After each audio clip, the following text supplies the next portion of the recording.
إن الحمد لله نحمده ونستعينه ونستغفره ونعوذ بالله من شرور أنفسنا ومن سيئات أعمالنا من يهده الله فلا مضل له ومن يضلل فلا هادي له وأشهد أن لا إله إلا الله وحده لا شريك له وأشهد أن محمدا عبده ورسوله أما بعد.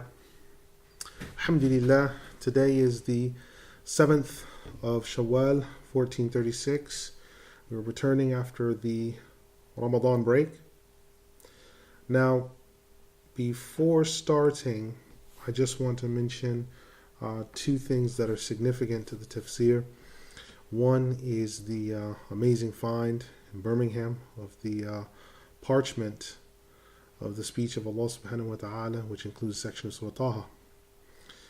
This is important because, not for our sake, because we already know that this is the speech of Allah. We already know what Allah has revealed, and we, although welcoming this find, this parchment, it is more of a proof against those who found it than it is for those who already understand. In order to date this parchment, they've had to subject the text to two main forms of dating.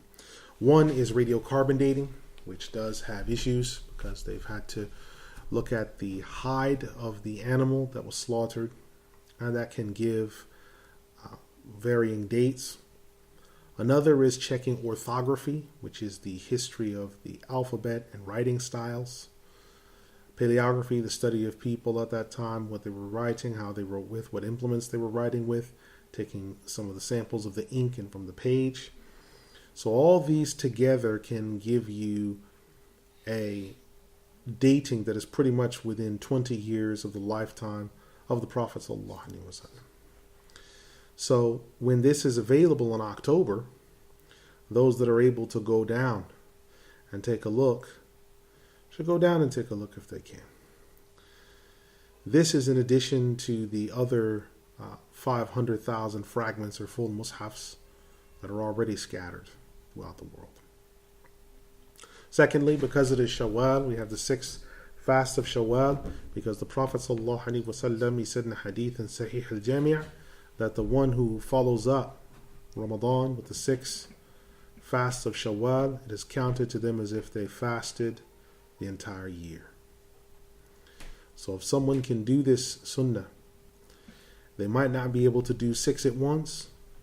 They might not be able to do every other day, because the hadith gives the advice of fasting 6 in Shawwal. So it does not give specific advice on exactly how this should be done.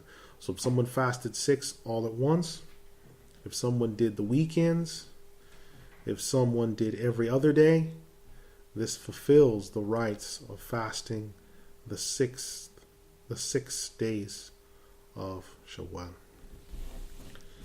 Now, we're now going to the text of ul-Masir Fi Ilm it-Tafsir by Imam Al-Jawzi rahimahullah, and we are at Surah Al-Naml. Surah Al-Naml is the 27th surah. Naml is ants. Right? The Imam, he starts by saying, quote, and now we begin Surah Al-Naml. This surah is entirely Meccan by the consensus of the scholars of commentary. The Exalted One begins this with Bismillahir Rahmanir Rahim. طاسين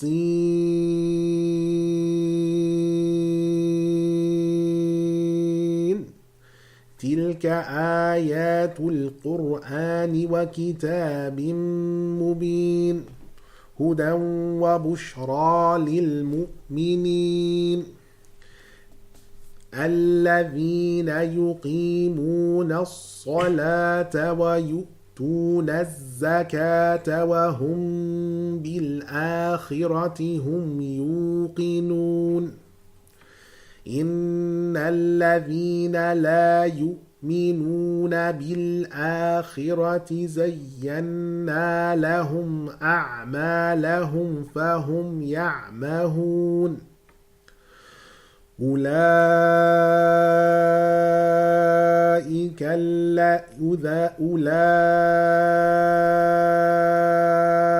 الذين لهم سوء العذاب وهم في الآخرة هم الأخسرون وإنك لتلقى القرآن من لدن حكيم عليم إذ قال موسى لأهله إني آنست نارا سآتيكم منها بخبر أو آتيكم بشهاب قبس لعلكم تصطلون فلما جاءها نودي أن بورك من في النار ومن حولها وسبحان الله رب العالمين يا موسى إنه أنا الله العزيز الحكيم وألق عصاك فلما رآها تهتز كأنها جان ولا مدبرا ولم يعقب يا موسى لا تخف إني لا يخاف لدي المرسلون إلا من ظلم ثم بدل حسنا بعد سوء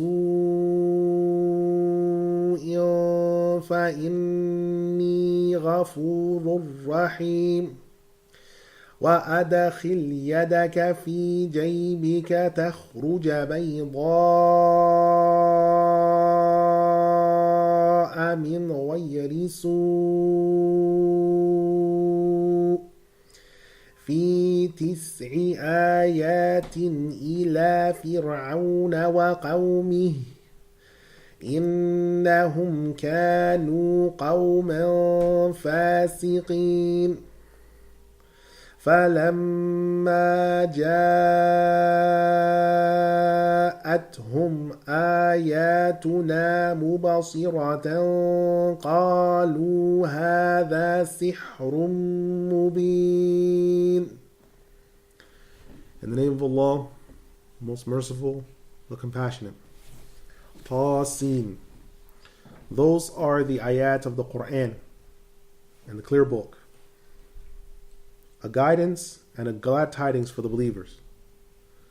Those who they establish the prayer and they give the zakah, and in the hereafter they are certain of this.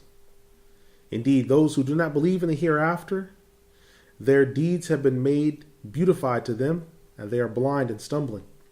They are those who they have a grievous punishment to come, and in the hereafter they will be the greatest losers. Indeed, the Qur'an has been brought down from the presence of the most wise, the most knowledgeable. When Musa said to his family, indeed, I'm going to take some from that fire that I see from afar. In a moment I will come to you either with news from them, or I will come to you with some of the fire so that we might warm ourselves.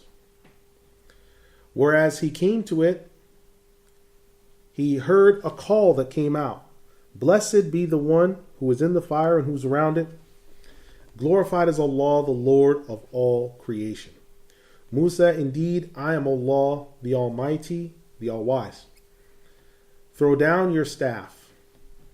And when he did so, he saw that it was moving as if it was possessed. So he turned away to flee, but was told to stop on his heels. It was said, Musa, do not fear. Indeed, do not fear that which had come to the messengers from before. No one fears except the one who's oppressed, and he's actually exchanged good after wickedness. For indeed, He, Allah, is forgiving and merciful. So only have fear of Him. Put your hand in the pocket of your cloak, and when you bring it out, it will be white without any stain of disease. These are among 10 signs you are to go with to the Pharaoh and his people. They are a people that are rebellious sinners.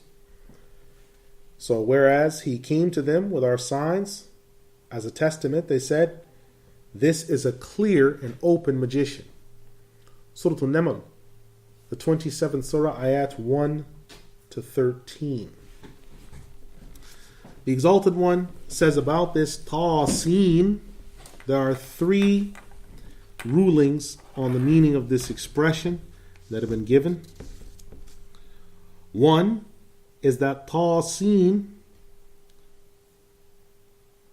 is an oath that Allah is swearing.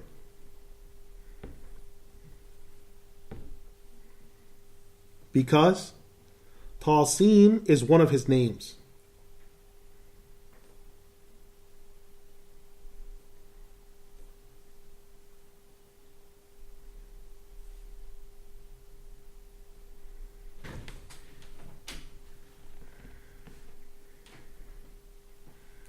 This has been mentioned by Ibn Abbas, who also said in one narration that Tasin is the greatest name of Allah.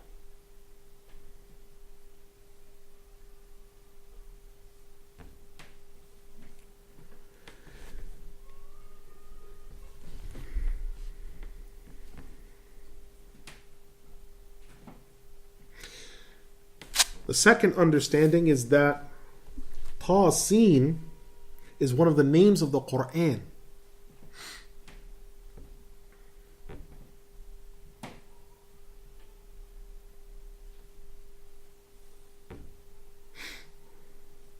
This was said by Qatada.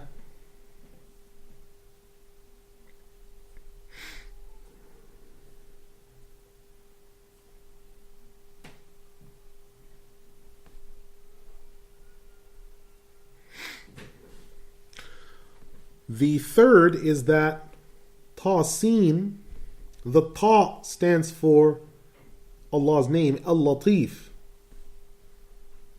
the most gentle. Tasin stands for the Ta, Al-Latif, and the Sin stands for As-Sami', the all-hearing.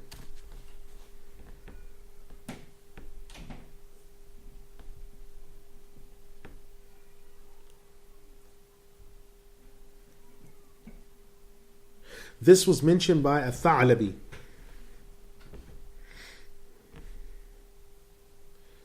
Now, Allah the Exalted refers to the Qur'an, and He refers to it as a clear book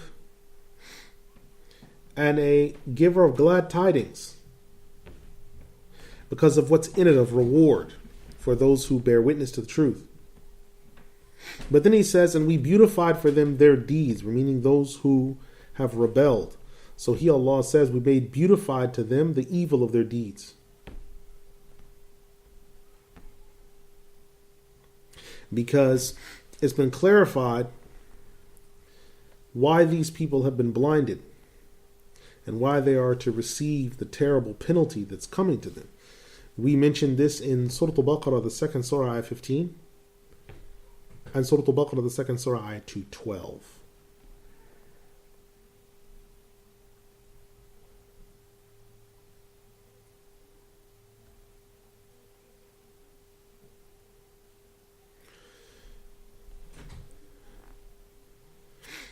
Then the Exalted One, when He says they are the greatest losers because they've lost themselves and their families, and they are all bound for the great fire.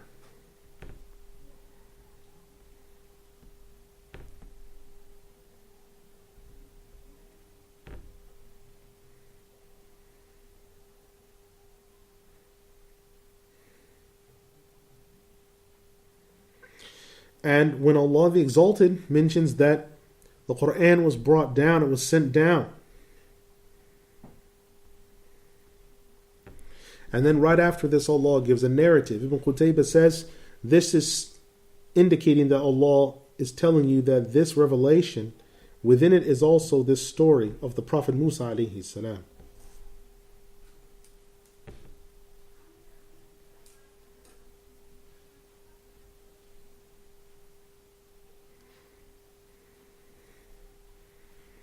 So, Asim, Hamza, Al-Kasai, Yaqub, they recited as Bishihab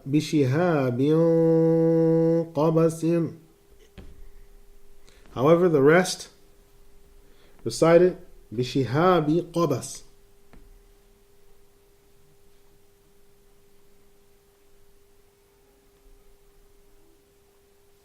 Now, the expression Qabas refers to when fire becomes white hot.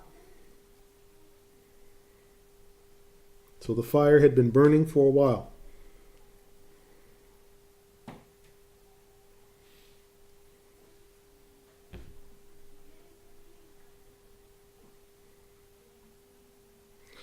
And He, the Exalted One,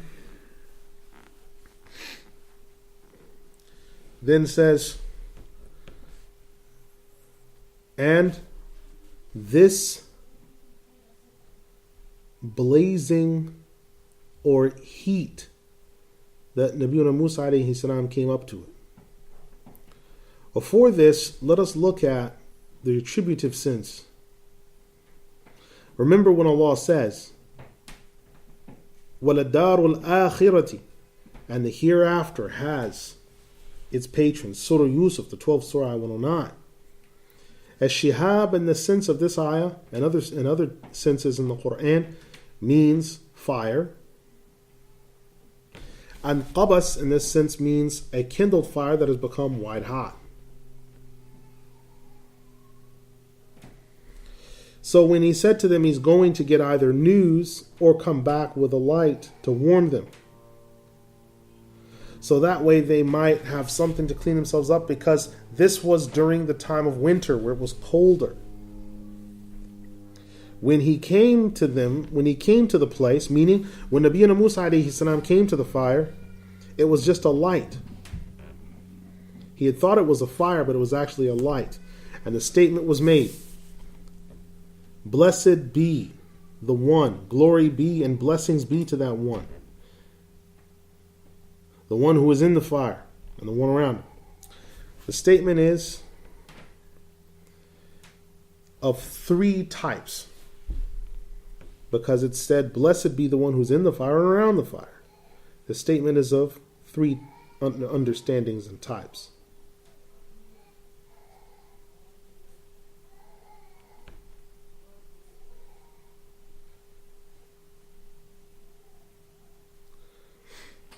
Number one is, holy is the one who is in the fire, meaning whose name is being mentioned. And it is Allah, the Exalted.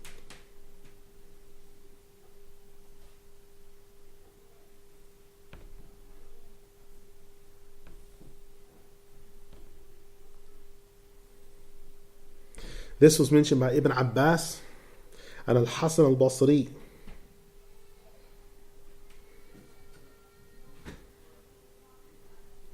So blessed is the one who called him, Nabiyyuna Musa, from the fire. Not that Allah is somehow based in His creation or in the fire.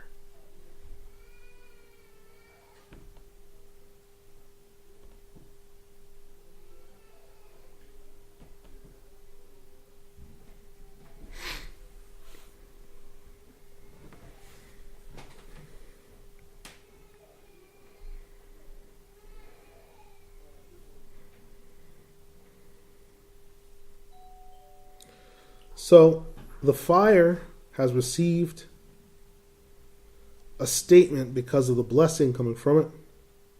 And thirdly, the expression, blessed be the one who is in the fire, or the one who is among the fire. You should keep in mind the Arabs have an expression, Barakahullah wa baraka alayhi wa barik fi. May the blessings of Allah be upon him, the blessings of Allah be upon him, and the blessings be in him. Now these all have one meaning. And Nabiyyuna Musa alayhi salam was going to the fire to seek a light for his family or any such permitted matter. So Nabiyyuna Ibrahim alayhi salam was given barakah on the tongues of angels when they came to him. Rahmatullahi wa barakatuhu alaykum ahl al-bayt. The mercy of Allah and His blessings be upon you, people of the household. Surah Hud, the 10th surah, the 11th surah, ayah 73.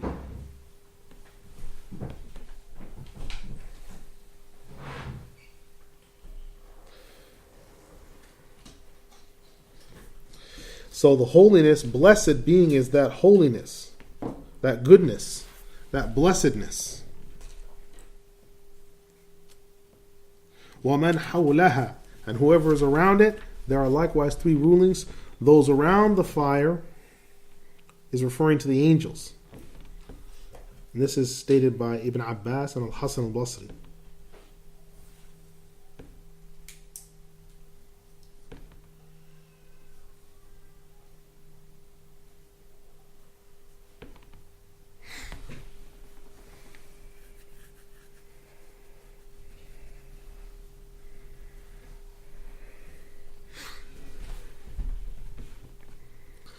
Secondly, those around the fire refers to Musa and the angels.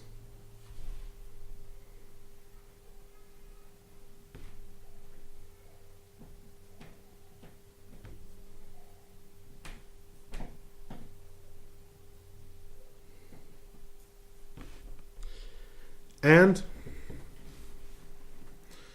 Musa and the angels, it being referring to that, was said by Muhammad ibn Ka'ab. The one around the fire, number 3, has also been said to be Musa.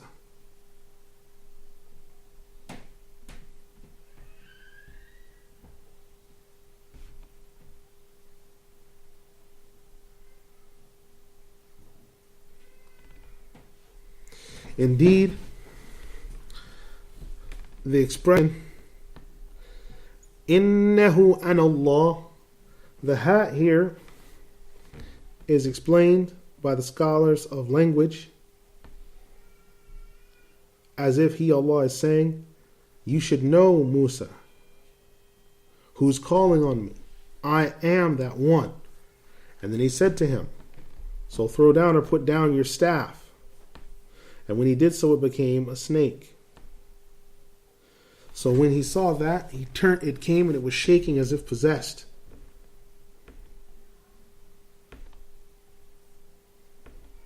And he did not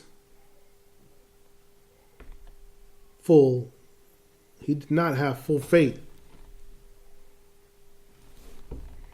He did not have the full fate in his sight of what would occur. So he turned away. But Allah told him not to.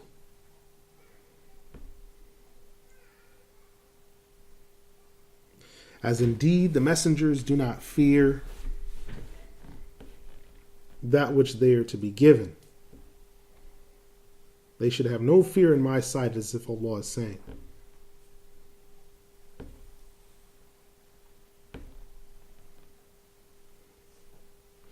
So, the place where this was revealed has barakah in it. It is as if He's informing him that whoever has believed in Allah and he accepts this, Allah has given this one the goodness, specifically those who merited the prophethood to protect them from His punishment.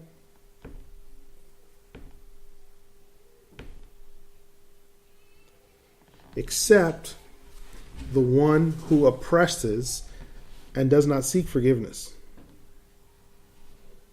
So this exception to the rule is authentic, as said by Hasan al-Basri, Qatada, Muqatil, and others.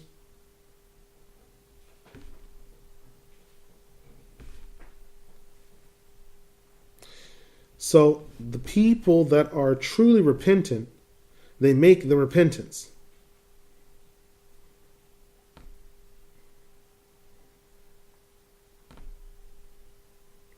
Because they know that He, Allah, is forgiving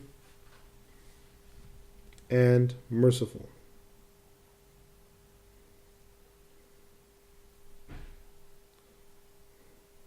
The second thing this refers to is that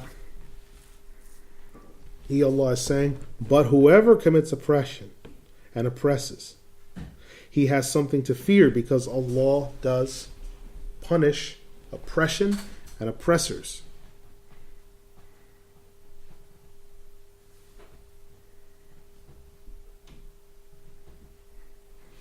And when He said, Inni la yakhafu ladayya al-mursalun, there's no fear upon the messengers, meaning from His punishment. So a messenger should not feel fear of Allah's punishment in the way that someone who is not would.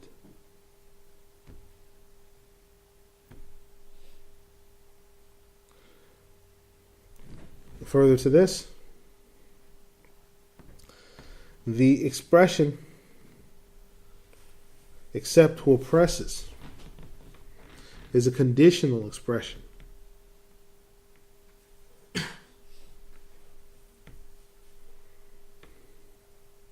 So when the Exalted One says, لِأَلَّا يَكُونَ لِلنَّاسِ عَلَيْكُمْ حُجَّةٌ إِلَّا الَّذِينَ ظَلَمُوا مِنْهُمْ, so that there might not be for the human race against you any proof, except those who oppress from among them. So Al-Bakri, the second surah, 150. It's shown that He, Allah, makes exceptions in the case where there are some people who are innocent.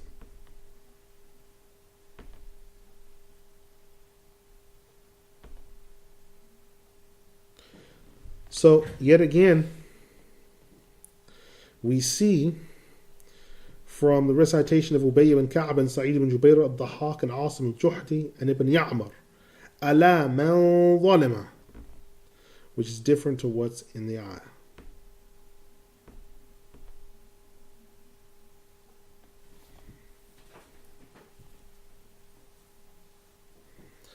Then the Exalted One told him to place the staff down.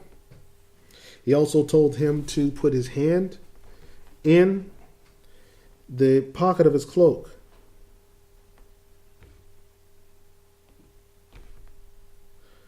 And when he did so,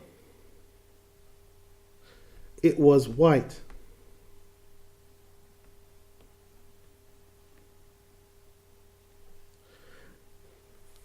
It was white without any stain or blemish, as if of carded wool.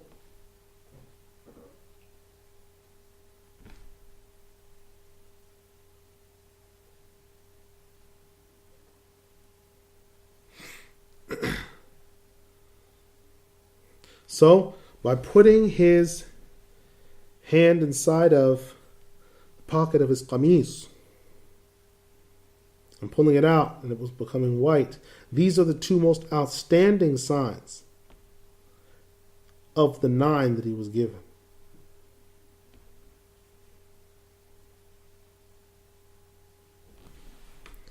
These are the most outstanding of the 9 signs because they are from it.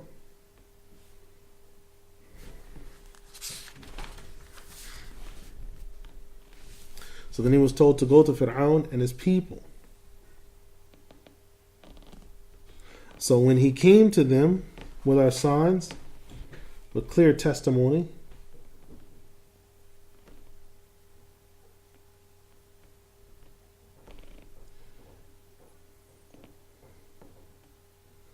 so when he came to them with the signs that were clear and manifest, the people rejected it. Just the same way as when Allah said, وَآتَيْنَا ثَمُودَ النَّاقَةَ مُبَصِرَةً, and we gave Thamud, the she-camel, as a clear sign. Surah Al-Isra, the 17th surah, ayah 59. We've already explained this. They said this, meaning that which we see with our own eyes, which is occurring in front of us, is clear magic, and we know so. But He, the Exalted One, says about their behavior, وجحدوا بها واستيقنتها أنفسهم ظلما وعلوا فانظر كيف كان عاقبة المفسدين ولقد آتينا داود وسليمان علما وقال الحمد لله الذي فضلنا على كثير من عباده المؤمنين وورث سليمان داود وقال يا أيها الناس علمنا منطق الطير وأوتينا من كل شيء إن هذا لهو الفضل المبين وحشر لسليمان جنوده من الجن والإنس والطير فهم يوزعون حتى إذا أتوا على واد النمل قالت نملة يا أيها النمل ادخلوا مساكنكم لا يحطمنكم سليمان وجنوده وهم لا يشعرون فتبسم ضاحكا من قولها وقال رب أوزعني أن أشكر نعمتك التي أنعمت علي وعلى والدي وأن أعمل صالحا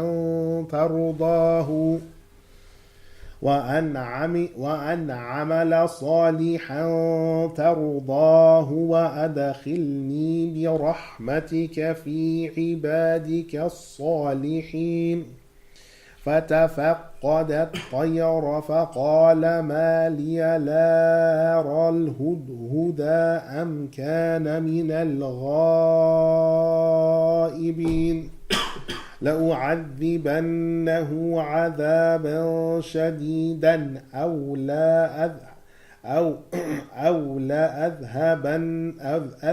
لأذبحنه أو ليأتيني بسلطان مبين فمكث غير بعيد فقال أحطت بما لم تحط به وجئتك من سبأ بنبأ يقين. They denied the clear signs brought to them, although they were certain of their veracity in themselves. Out of oppression and rank arrogance did they do this. Look how the end came for those who oppress in the earth. We already gave Dawood and Sulaiman the knowledge, and they both said, praise be to Allah, who favor us over many of his believing slaves. And Sulaiman inherited the legacy of Dawood. He said, people, I've already been taught the speech of birds, and I've been given knowledge of many other things besides. Indeed, this is the clear way. And Sulaiman had armies from the jinn and men gathered to him as well as from the birds, so that they might serve him. Until when he came to the valley of ants.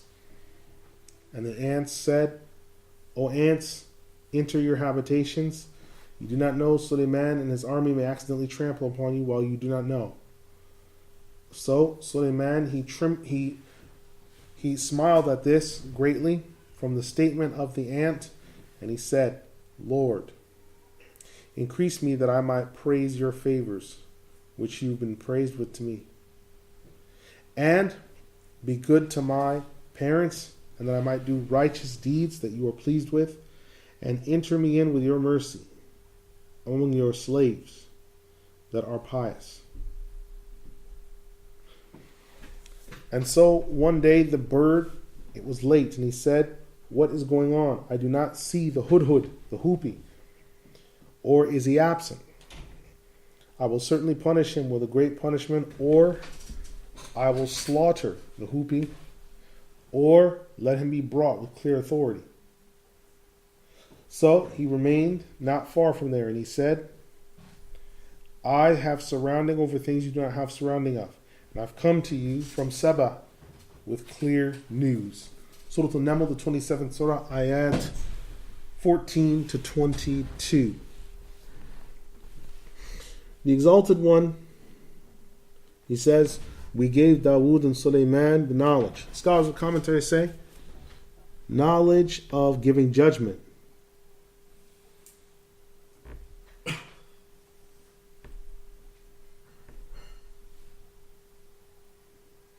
The knowledge of the birds and the other beasts.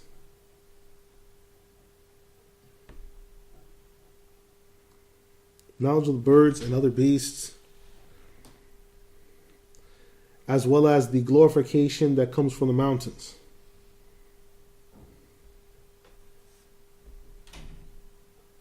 They both said, praise be to Allah who favored us with prophethood, the book, the wisdom that's clear.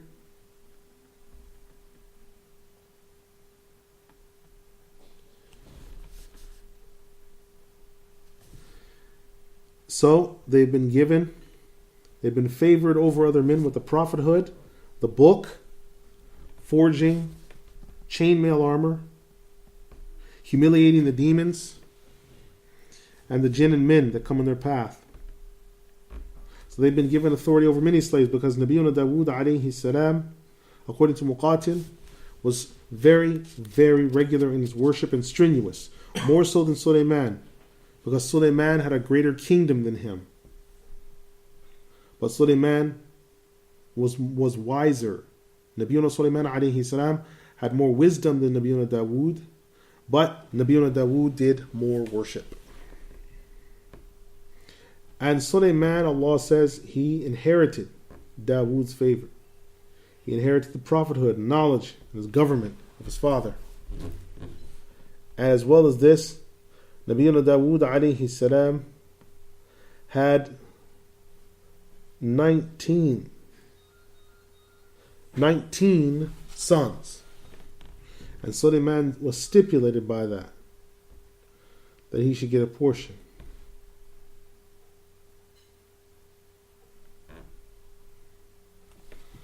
And further to this, it was said, so Sulaiman inherited Dawood's legacy.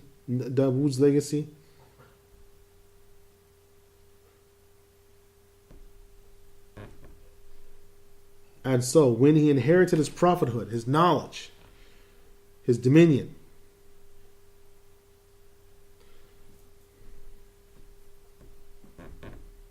after his death,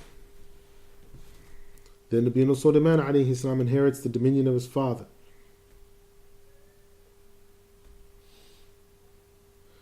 And he said, meaning Sulaiman to the children of Israel, people, I was taught the language of the birds. Now Ubay ibn Ka'b recites it, Alamna. Al-Farra says, Mantik at-Tayr. But both are sound. Now the meaning of the ayah is that from here, what you say to the birds, their language. Qatada said, and the ant is in the same passage as the birds, and it's from it.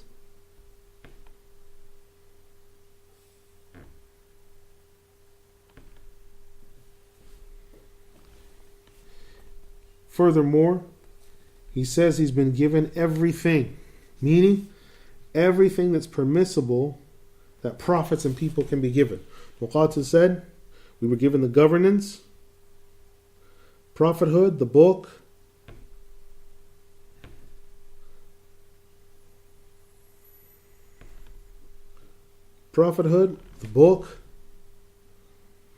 the spirit of wisdom and truth, the language of the birds, and there's been subjugated for us the jinn and the demons. It was narrated by Ja'far ibn Muhammad from his father that Sulaiman was given the government of the east of the earth and the west of it.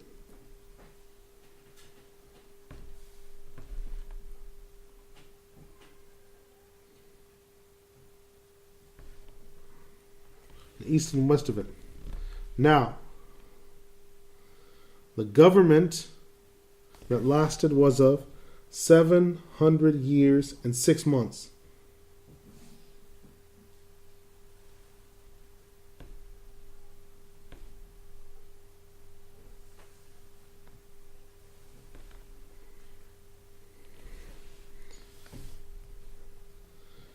The government of such was composed of jinn and men and demons, beasts,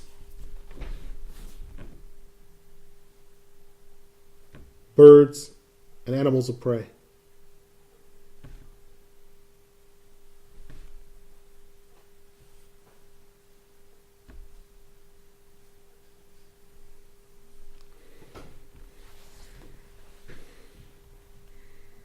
And furthermore, when it states he was given knowledge of everything, he was given knowledge of everything and the way that everything speaks. And in his time, miraculous things happened because inanimate objects were speaking.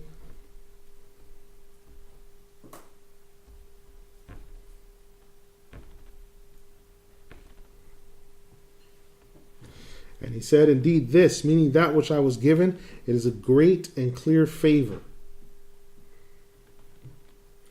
Then Suleiman was gathered along with his army.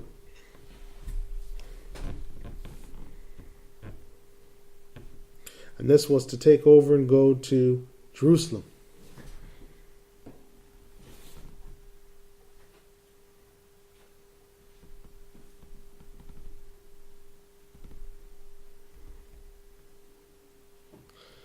And so, he did so and set the rest of the foundation down for Al-Masjid Al-Aqsa.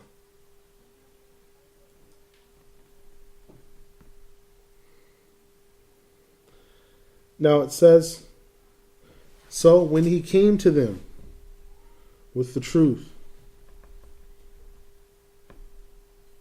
you will also read that the ants fled to their places.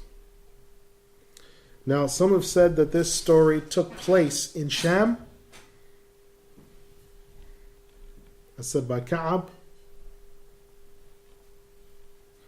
and Qatada, while Ka'ab says in another report that it took place in Taif.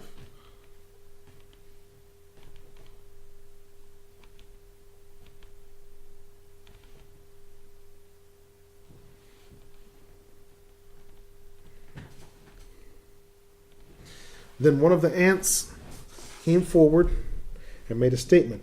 Abu Majlis, Abu Raja, Asim al-Juhdi, Talha ibn Musarraf say Namulatun instead of Namla.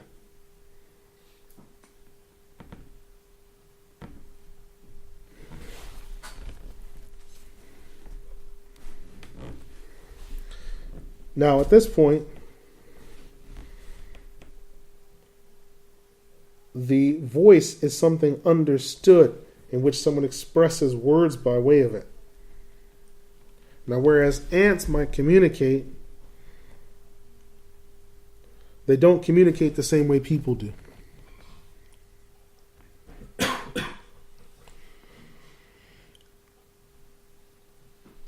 Their style of communication is not the same.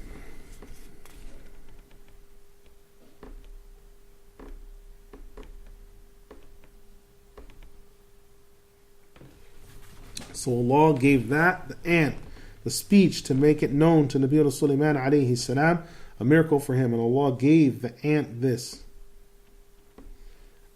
In addition to many other good things where it increased in goodness over all the other animals.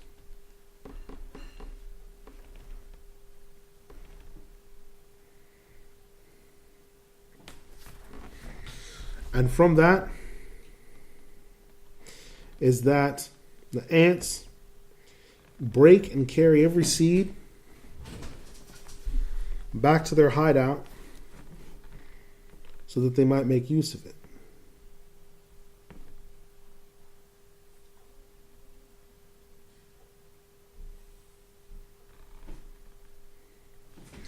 Now, the question that comes is, when looking at the story of the ants, were the ants large? Were they small? How did he hear and see their speech?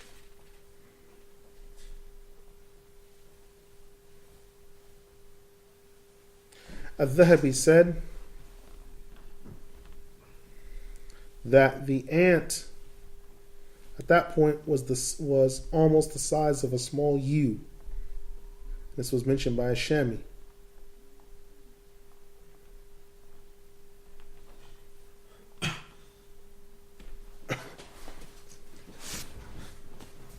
Now, Nof Ashami, he says that the ants in the time of Nabi Sulaiman ibn Dawood alayhi salam were almost like the size of wolves in that area.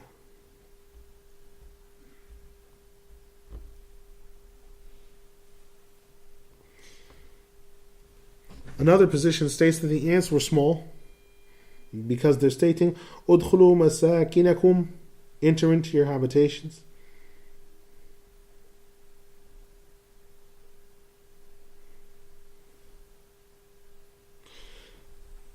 Now, Ubay ibn Ka'ab, Abu Mutwakkil, Asim al-Juhdi say, "Maskanakum," instead of masakinakum.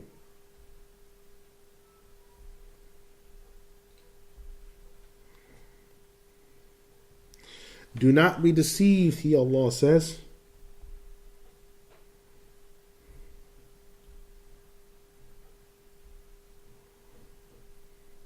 Do not be deceived by your numbers, lest the punishment overtake you when you're not aware. When Nabi Sulaiman alayhi salam saw the ants' behavior, he smiled greatly.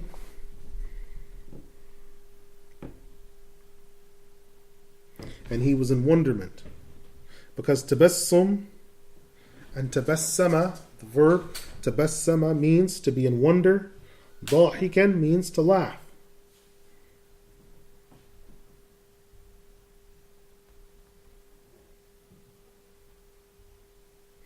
And then he says, "Lord, have mercy on me," meaning show me the goodness. Give me the end result.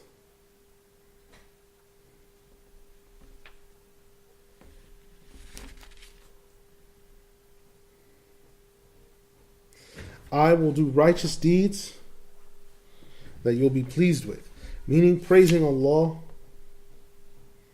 and doing the good things. Now, the Hupi was absent and wanted to know why he was absent.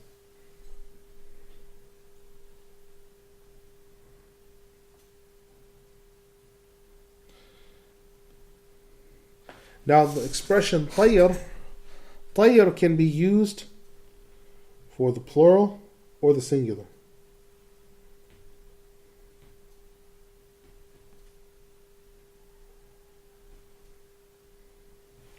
It can be used for the plural or the singular. And the bird kept the company of Nabi Sulaiman alayhi salam on his trips and shaded him with its wings. He said, "Where is that bird so that I might find it?" Now, the expression فَقَالَ مَا لِيَ لَا أَرَاكَ الْهُدْهُدَ, Ibn Kathir, Asim, and Al-Kasai cited, مَا لِيَ لَا أُوحِي. So, Ibn Kathir and Asim and Kasai recited in this fashion. So the ya is open. Mali la ara. While Nafi', Abu Amr, and Ibn Amr and Hamza recited otherwise. So the question being asked by Nabi Sulaiman alayhi salam is, and where is the hudhud? Where is it gone to? And this is something where it's indicating that something has happened that the reader should not expect.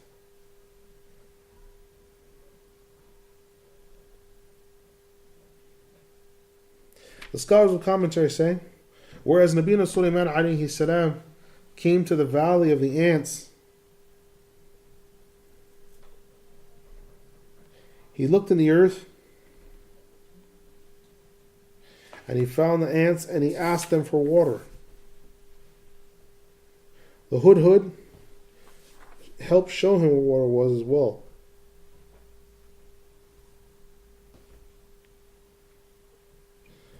When the time came, they said, "Here's the water."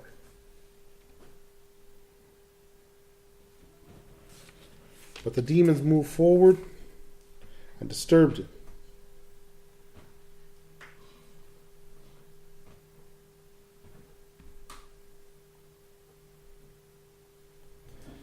The demons came forward and blocked the water being taken, but it was still made to gush forward in spite of them before they could pollute it.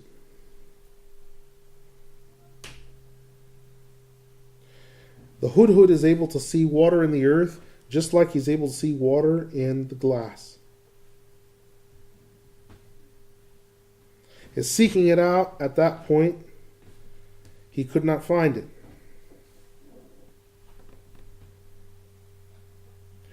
But you should understand, that bird seeking things out, it finds shade from the sun. And the hudhud has its own home. And the sun shines on it every day. He then said, "If I do not find him, if he's not here, when he is, I will certainly punish him with a great punishment."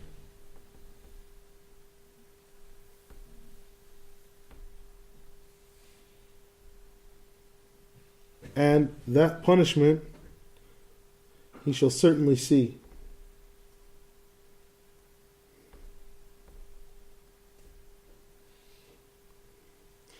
Now the punishment that is to be given, or the punishment that he will receive, is there are 6 statements regarding what this punishment could be.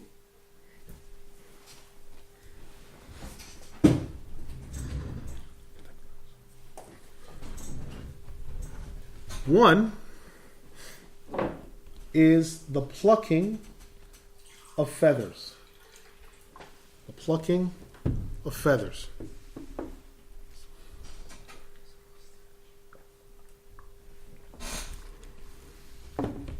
So the threat was that Nabiyyuna Sulaiman alayhi salam would pluck his feathers. This is the statement of Ibn Abbas, and it is the vast majority.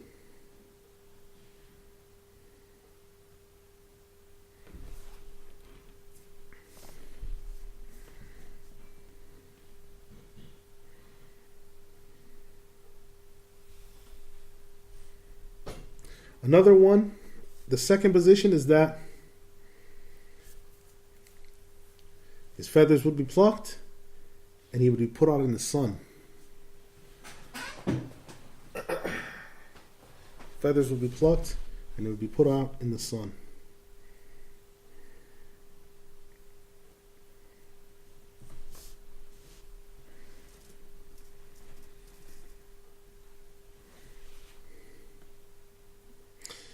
This is said by Abdullah ibn Shaddad. Thirdly is, the third position is that his feet would be bound and he'd be put out in the sun.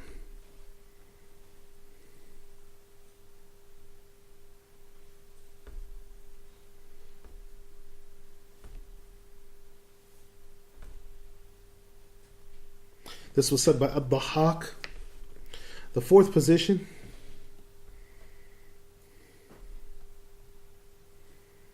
is that he would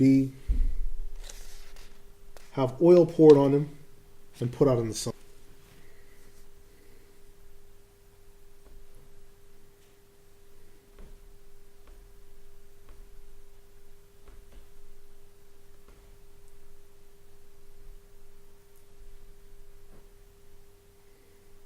Number 4 is that he would have hot oil poured over him and be put out in the sun. This was said by Muqatil ibn Hayyan.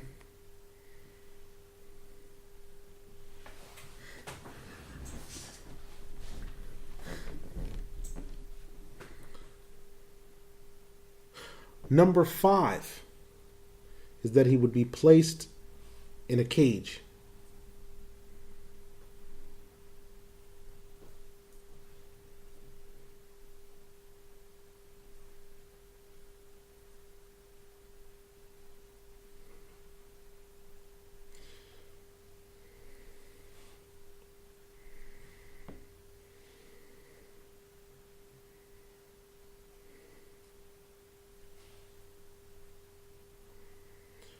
Number 6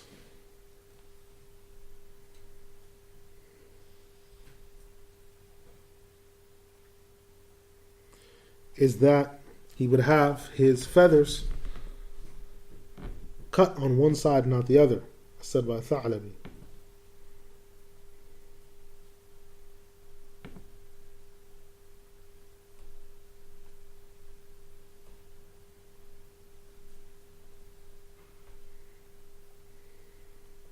Then Nabiyyuna Sulaiman alayhi salam says, "Let him be brought to me." Now, because the ruler, the sultan, he is the hujjah, he is the proof and evidence. So if someone is brought forward to the sultan, he might have an excuse.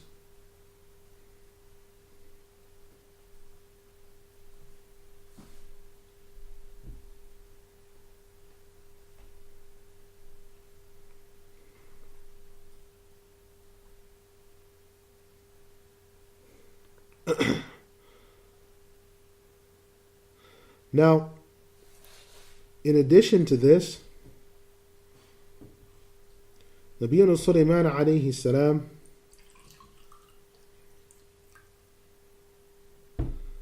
when he asked the Hudhud to explain himself, it's going to come to pass that the Hudhud will say that he has traveled far and wide. He has been busy with going down and up and moving towards the sky. He'll be looking at the width and breadth of this earthly life. And then he'll happen across a garden by Bilqis. He will come to its greenness,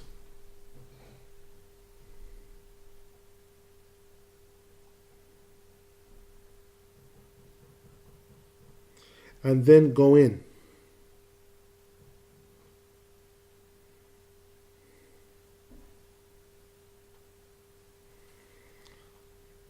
Then he says, it shall be said to him, "And where have you come from?" He'll say, "From Sham. I'm with my owner, Suleiman." "And from where are you from?" And those that answer among the birds and people say, "From this land." Their governor is a woman whose name is Bilqis.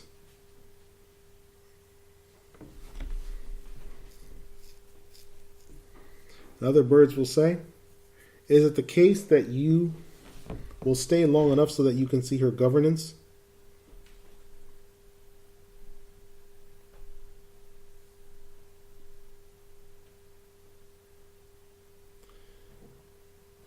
So then the Hudhud responds by saying, "I'm afraid that Suleiman will take me to task when he finds me at the time of prayer, when I need water."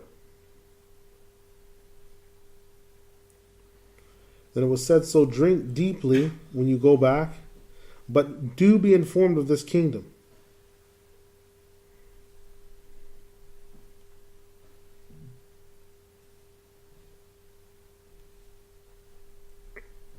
So he went back. But when he returned, he took another look at Bilqis, not far away from him, examining her.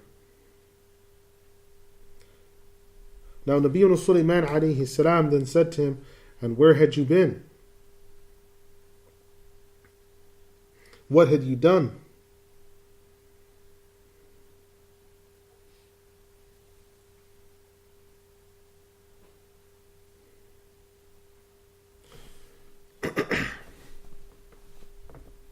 So, when the Hudhud comes and says, I have come from Saba,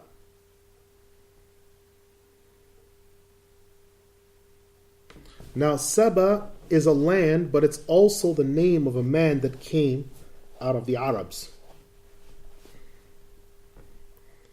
Qatada says it is a land in Yemen, also known as Ma'arab.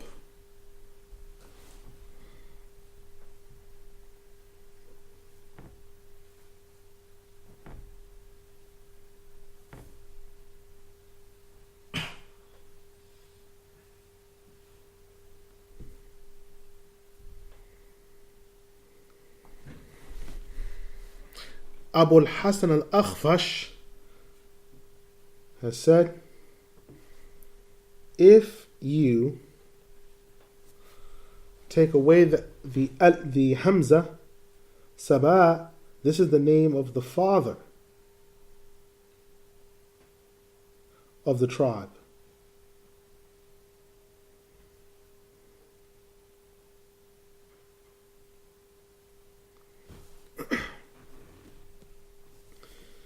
It is, Saba also refers to the tribe and their land.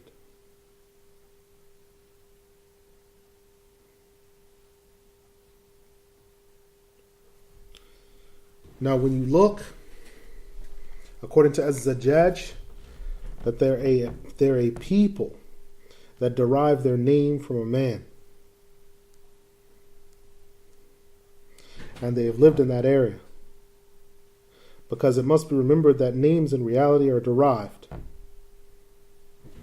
Now, when someone does not know, is this name masculine or feminine? One has to look and examine. Because the foundational principle regarding all names is that they are derived. So it can be found out where someone or where a name comes from.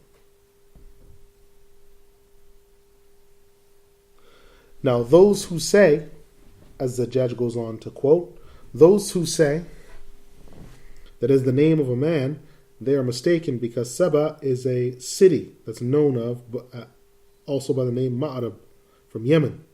Between it and between Sana'a is around 3 days' travel.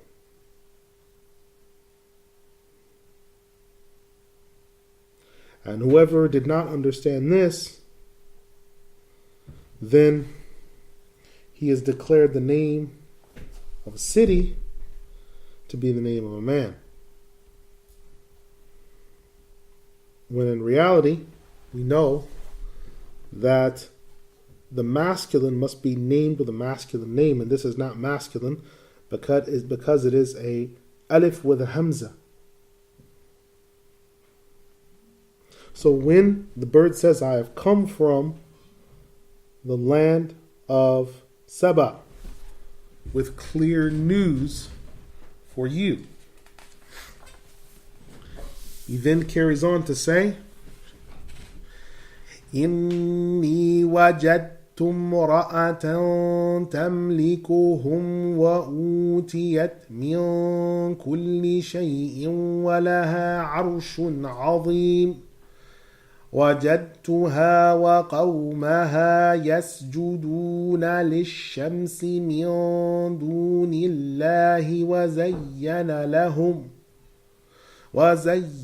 لهم الشيطان أعمالهم فصدهم عن السبيل فهم لا يهتدون ألا يسجدوا لله الذي يخرج الخبأ في السماوات والأرض ويعلم ما تخفون وما تعلنون الله لا إله إلا هو رب العرش العظيم قال سننظر أصدقت أم كنت من الكاذبين اذهب بكتابي هذا فألقه إليهم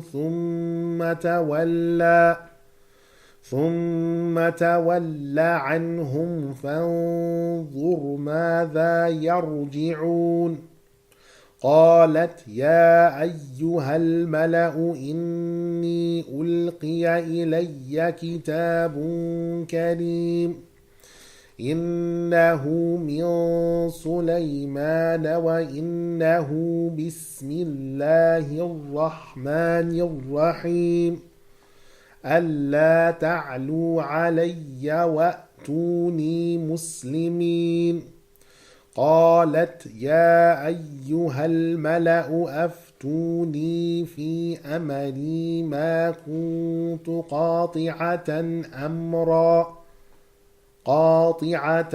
أمرا حتى تشهدون قالوا نحن أولو قوة وأولو بأس شديد والأمر إليك فانظري ماذا تأمرين قالت إن الملوك إذا دخلوا قرية أفسدوها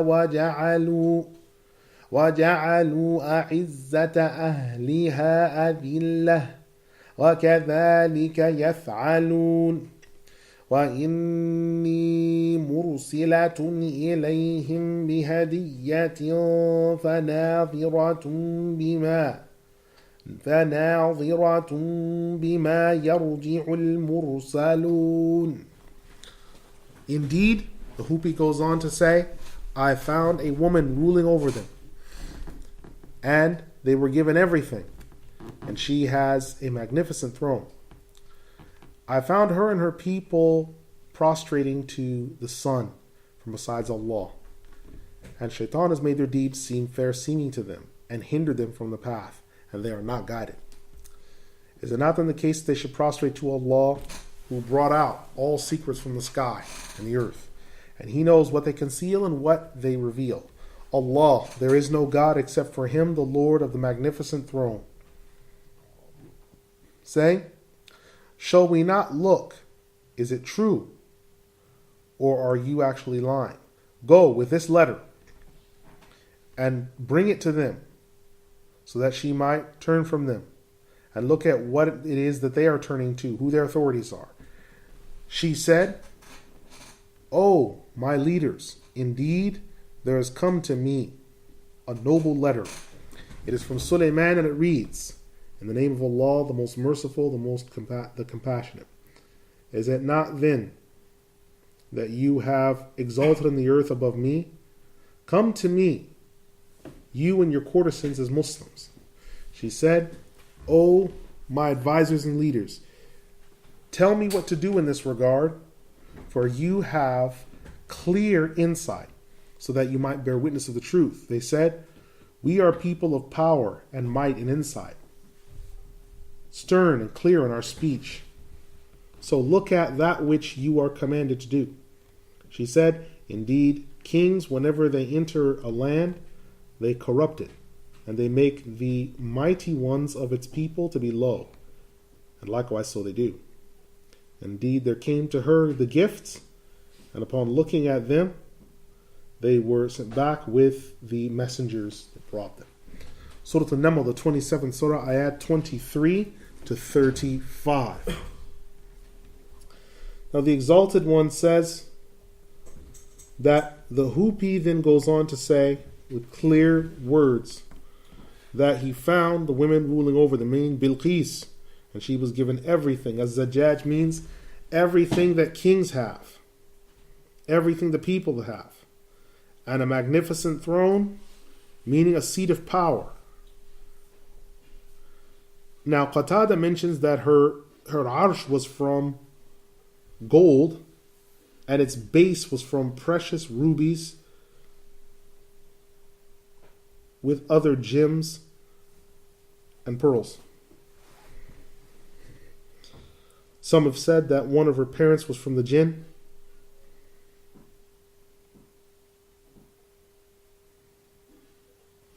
and that one of his feet was like that of the hoof of a beast. But Mujahid has said that some have said her feet were like the hooves of the donkey. Ibn Sa'ib has said, there was nothing whatsoever wrong with her feet. It's only the jinn came into her presence in front of Nabiyyuna Sulaiman alayhi salam with this statement. But when he said for her to walk on the basin so that she might come forward to them, it was clear, the flooring. She thought it to be water, and he wanted to prove that those jinn had lied. And so she wound up exposing her legs. Muqatil said, her throne was 80 hands high in length, and in width it was the same, 80 hands across. Some have said her mother was from the jinn.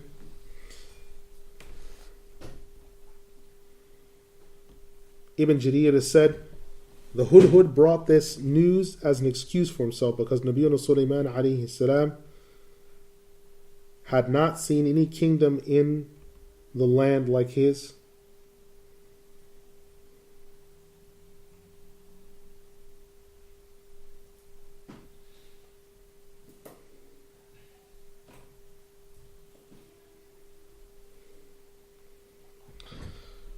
So with that, any kingdom besides his, he loved to make jihad in the way of Allah against any wicked kingdom. And the Hudhud told where the kingdom was, a kingdom other than his, that its people rejected faith openly. And so this became an excuse to take the eyes off of his lateness. Shall they not prostrate to Allah? It means that shaitans made their deeds fair seeming to them. Why don't they prostrate to Allah? Why are they led astray regarding this matter? Why are they refusing to bow down to Him? It is more stated in a question to emphasize the one who brings out what's in the skies and the earth, that which was secret, that which was veiled. Now this is referring to the secret, the veil. It could be referring to the rain that's in the sky. As for the earth, it's the vegetation. Now the meaning, he knows the unseen in the skies and the earth. Ibn Jarir al-Tabari has said, so it means he has full power over all things. He knows what you conceal and what you reveal. So there's nothing that can be stopped. And the statement of the Hudhud stands established.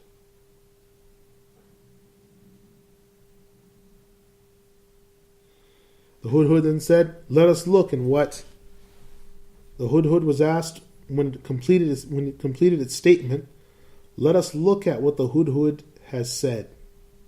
And so ayah 27 begins the statement of Nabiyyuna Sulaiman alayhi salam and the end of the statement of the Hudhud.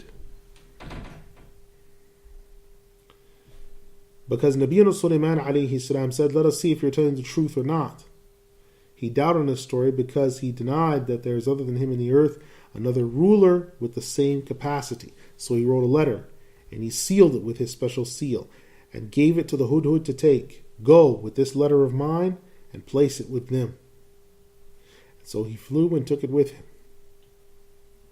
until he reached Saba again.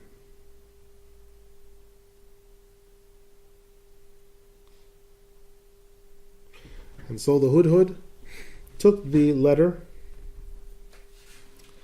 and went to Saba.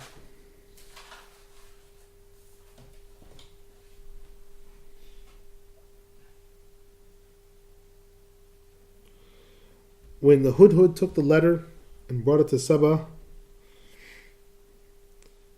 he was also told to make sure not to return until he delivered it.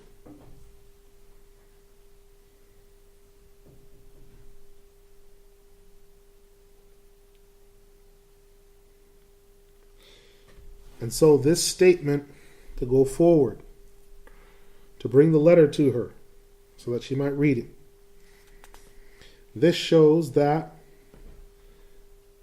the hudhud was being entrusted with carrying this letter in its beak. And then he would land on the head or the shoulder of that woman at a predetermined hour while the people were looking on.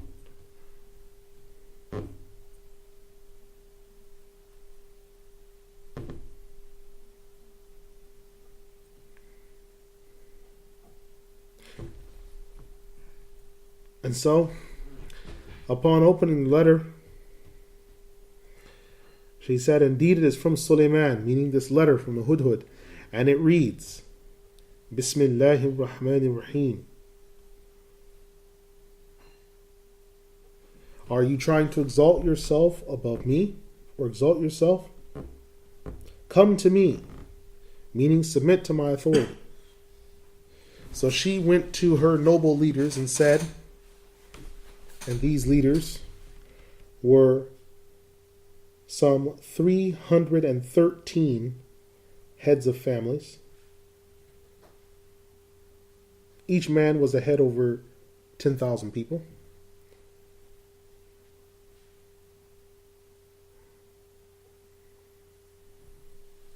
It was said by Ibn Abbas radiallahu anhu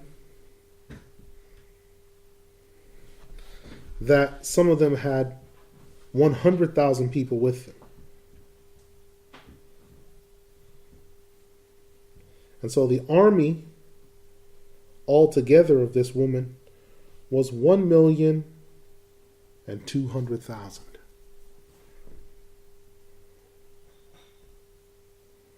She said to them, "Give me judgment in my affair," saying to her 300 courtesans,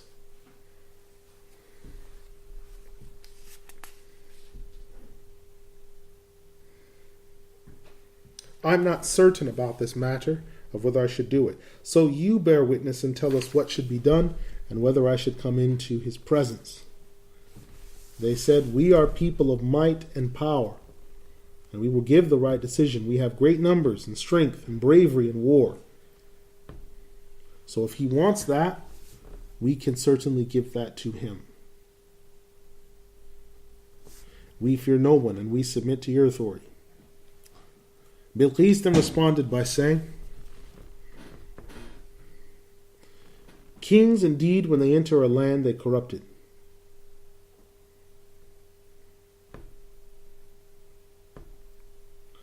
So they destroy it, and they make the highest of its inhabitants the lowest of the low. They humiliate the noble, and they spread out the word." And she felt that Suleiman might be coming to do this when he enters her land. And likewise, so they do. Now this expression, likewise, so they do. Who states this expression? The first position is that, and likewise, so they do, is Allah the Exalted agreeing with her. And this is said by Az-Zajjaj. Second is that it's her statement. So she believes that Sulaiman, Nabiyuna Sulaiman alayhi salam, and his companions, when they enter her land, that they will corrupt it.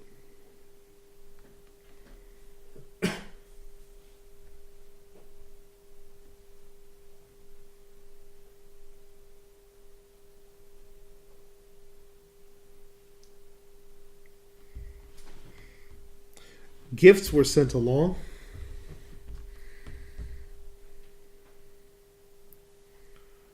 She sent gifts so that she might know, is he a prophet not seeking this earthly life, or is he a king in which he'll be happy with a large caravan of gifts?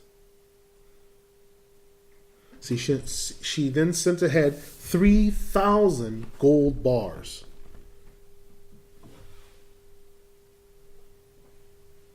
As well as red pearls and rubies.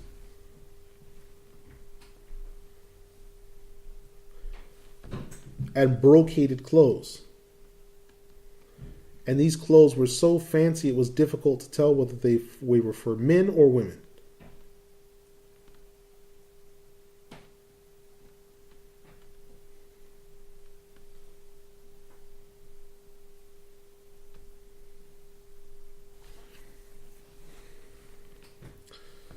Then she wrote to him, I've already sent to you a gift, so accept it. I've sent to you choice pearls, large in number. I've sent to you gold, and I've sent to you 30 by 30 gold bars, as well as slave girls and also slave boys. The head of the shayateen, the demons, came and informed him of what had been done quickly. So Nabiyyuna Sulaiman alayhi salam already understood what was going on and prepared his imperial gate to open 8 miles before they reached there, and before the gold bars had come.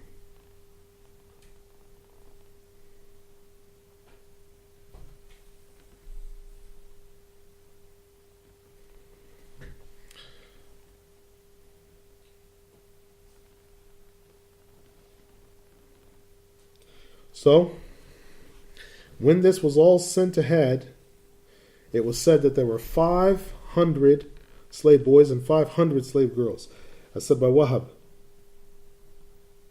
Some have said it was 200 of each.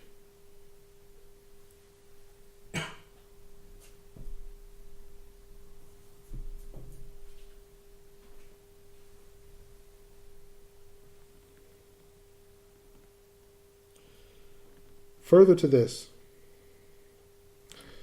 the gifts that were received were not taken and utilized by Nabiyyuna Sulaiman alayhi salam,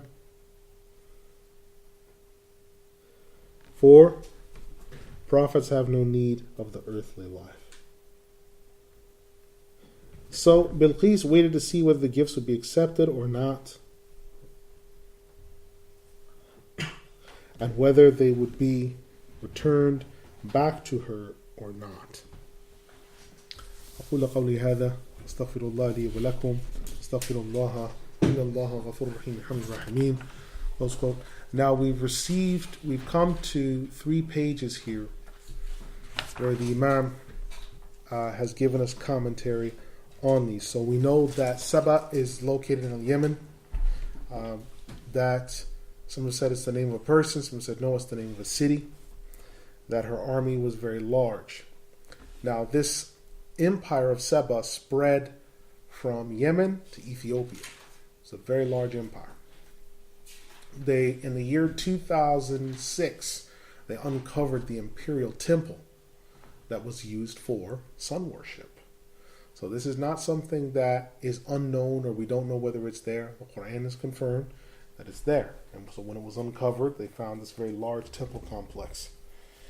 Now, Nabiyyuna Sulaiman alayhi salam, what's interesting about this situation is it has been said that the original family that first started to rule Ethiopia 3,300 years ago was through a son that was the product of a marriage between Nabiyyuna Sulaiman and Bilqis. And that son ruled, it was called the Solomonic Empire, and that son ruled up until the Italian defeat of Haile Selassie, in which the Ethiopians decided voluntarily to bring in communism. I can't verify for sure whether they're definitely from the Solomonic throne or the narratives from history. I can't say for a surety, but Ethiopia and Yemen have had a long history in terms of trade routes and were protectorates of one another. Either Ethiopia controlled Yemen as a protectorate or Yemen controlled Ethiopia as a protectorate. Now, with the story of the Hudhud, we again, I'll speak very briefly because Maghrib is almost here, if not here already. This goes back to the issue in Usul. Can a narrative, which is a story, can a narrative be used to derive a ruling or not? A great majority of scholars say one cannot use a narrative to derive rulings. So you can't make ijtihad on a parable. You can't make ijtihad on a story such as this, a narrative, a qissa, a Although it's true, you can't make a narrative on it. You can't make ijtihad on it. Because that's not the point of it. There are 500 ayat that everyone has agreed upon are ayat of ahkam. Some of the rulings that other scholars have given, though, are based on these narratives where they derive rulings. Say, well, what ruling could be derived from the story of the Hudhud? Well, remember that Allah the Exalted has said that Nabiyyuna Sulaiman alayhi salam had a junud in ayah 18. Some scholars say that what he was planning to do with the Hudhud had he not appeared or had he not given a correct account of himself is evidence of the permission to punish soldiers for deserting the battlefield, for treasonous acts, for going AWOL, because the Hudhud in this story could have been counted as being AWOL, away without leave. And so by doing that, you have permission to punish soldiers that are AWOL. Now this is the position of scholars who in usul believe that you can use qasas to derive rulings. However, another set of scholars say you can't use qasas to derive rulings. Why? Because had that been the case, the story of the Hudhud, we would have had an example in the time of the Prophet ﷺ. Now let's look at this. They say,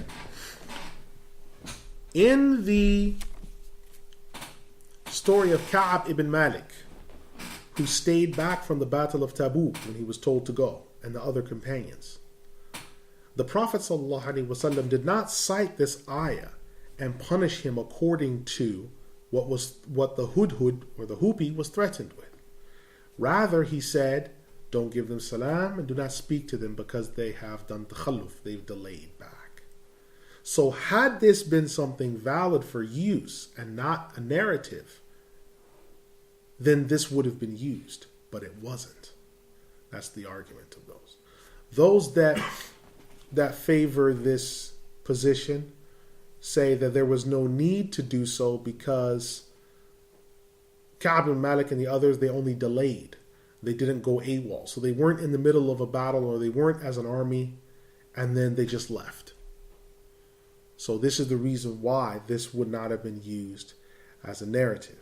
So the Ottomans, based upon this in their Tanzimat, made laws regarding treason, laws regarding going AWOL, laws regarding soldiers. In fact, the Ottomans really were the first one to turn the Mujahideen into a conscripted army and to turn the Mujahideen into a regular army. Regular paid armies who your career is a soldier. How it used to be is you were part of a militia in your local neighborhood. You were a concerned citizen and you had your own weapons and you were part of a militia and you guarded the borders of your city or township. Now, if a war occurred in which there was invasion of your area, you would band together with other members of your community and form a territorial army and fight. The Ottomans were the first ones to create an army in which they broke up people's militias. They collected their weapons. And the only people allowed to have weapons were the regular army, which were paid a wage to fight. And this is where the expression soldiers of fortune comes from. This was in the later ages of the Ottomans during their precipitous decline. So it's up to someone else to judge whether or not narratives can be used for deriving rulings. People have to make their own decisions. But I say that, and then I say Subhanak Allahumma bihamdika wa ashhadu an la ilaha illa ant astaghfiruka wa atubu ilayk innahu ghafurur rahim yarhamur rahimin. Are there any questions of what we've covered? Yes. The ayah in the Quran said, "Blessed be the one in the fire." Could you explain that again? Because I didn't quite understand what that meant. All right. So the ayah, which is given to us, which is ayah 8. Blessed be the one who is in the fire and the one who is around it. This has to do with two things. The one that is in the fire means that it's the speech of Allah that is being heard. So the fire, when he comes there, he finds that it's not a fire, it's actually a light, right? So he hears the speech of Allah. Around the fire are the angels, right? So this is what this represents, because Imam Al-Jawzi rahimahullah says we know that Allah is not bound by place or time. So when it's saying that He's in the fire, He says, "Blessed be the one in the fire," it means that the speech that's coming out is the speech of Allah that's coming from there. Right? And the angels are وَمَنْ حَوْلَهَا, and the angels are around the fire. Okay, final question. Bilqis, was she human? Bilqis, yes, the question is regarding Bilqis being human. Qatada and others say that the reports about Bilqis having the feet of a donkey, or having a jinn as a mother or father as a jinn, he said that no, there was nothing wrong with her. She was completely human in every way, and so on and so forth. So Qatada's position, the position of others, which is what Ibn Jawzi rahimahullah puts forward, is that she was perfectly human. Right. So inshallah, we have reached ayah 35. So if Allah blesses us, next week we'll be moving forward from ayah 36 onward. I say subhanaka Allahumma wa bihamdika wa ashhadu an la ilaha illa ant astaghfiruka wa atubu ilayk innahu ghafurur rahim arhamir rahimin wa la ilaha illa Allah. Wassalamu alaykum.